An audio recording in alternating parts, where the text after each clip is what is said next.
കാനാടിക്കാവ് ശ്രീ വിഷ്ണുമായ സ്വാമി ക്ഷേത്രത്തിലെ പ്രസിദ്ധമായ തിറവെള്ളാട്ട് മഹോത്സവം ജനുവരി 2 വെള്ളിയാഴ്ച രാവിലെ 8-ന് തൃപ്രയാർ തേവരുടെ സന്നിധിയിൽ പൂജിച്ച തിരുവാഭരണങ്ങൾ, അഭിഷേക കാവടി, തെയ്യം, തിറ, ചിന്തുപാട്ട്, ശിങ്കാരിമേളം എന്നീ ദൃശ്യവാദ്യ കലാരൂപങ്ങളുടെ അകമ്പടിയോടെ ഘോഷയാത്രയായി 10 മണിയോടെ കാനാടിക്കാവിൽ എത്തിച്ചേരുകയും തുടർന്ന് അഭിഷേകവും കാനാടിക്കാവിന്റെ തിരുമുറ്റത്ത് പ്രസ്തുത വാദ്യ കലാരൂപങ്ങളോടെ കാവടിയാട്ടവും അരങ്ങേറും.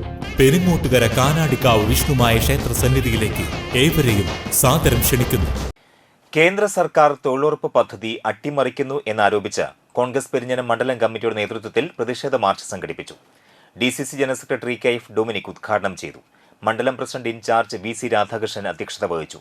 പഞ്ചായത്ത് അംഗം CP ഉല്ലാസ്, ബ്ലോക്ക് കോൺഗ്രസ് ഭാരവാഹികളായ KK കുട്ടൻ, PK മജീദ്, ബാബുരാജ്, അനിൽ, മുൻ മണ്ഡലം പ്രസിഡന്റ് KV ചന്ദ്രൻ, സുവർണൻ, മഹിളാ കോൺഗ്രസ് നിയോജക മണ്ഡലം പ്രസിഡന്റ് ഷീല വിശ്വംഭരൻ, മണ്ഡലം പ്രസിഡന്റ് റുബീന, ദളിത് കോൺഗ്രസ് നിയോജക മണ്ഡലം പ്രസിഡന്റ് ദിനേശ്, യൂത്ത് കോൺഗ്രസ് മണ്ഡലം പ്രസിഡന്റ് ലിജേഷ് എന്നിവർ പങ്കെടുത്തു.